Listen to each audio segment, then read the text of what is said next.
Hello and welcome to this video on case studies on dubin-Johnson syndrome. Dubin-Johnson syndrome is a rare genetic disorder that affects the ability of the liver to process bilirubin, leading to a buildup of bilirubin in the blood, causing jaundice. In this video, we will explore 3 real-life cases of dubin-Johnson syndrome and see how this disorder has affected the lives of those affected and their families. Case Study 1. James Martin. James Martin is a 40-year-old man who was diagnosed with dubin-Johnson syndrome at the age of 30.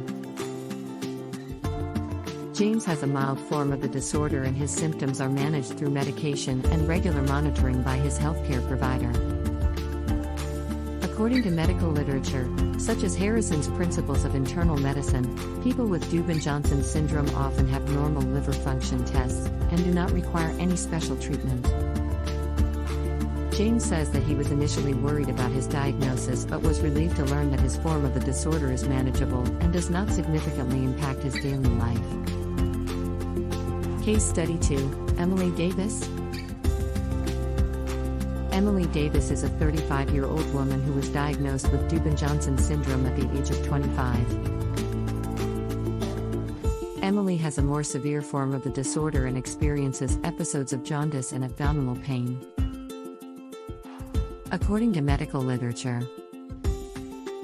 such as Harrison's Principles of Internal Medicine, people with more severe forms of dubin-Johnson syndrome may require medication and close monitoring to manage their symptoms. Despite the difficulties she has faced, Emily remains positive and is determined to live a full life.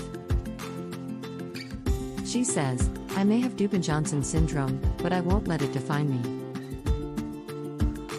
Case Study 3. Michael Thompson.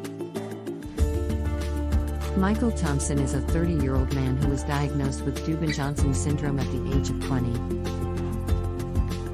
Michael has a moderate form of the disorder and experiences occasional episodes of jaundice and abdominal pain.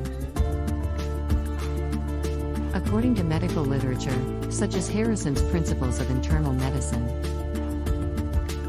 people with moderate forms of dubin-Johnson syndrome may require medication and lifestyle modifications to manage their symptoms.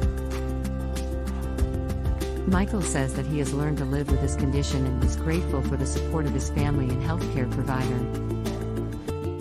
He says, "I may have dubin-Johnson syndrome, but I have a strong support system that helps me manage my symptoms." These 3 case studies demonstrate the diverse range of experiences and symptoms associated with dubin-Johnson syndrome.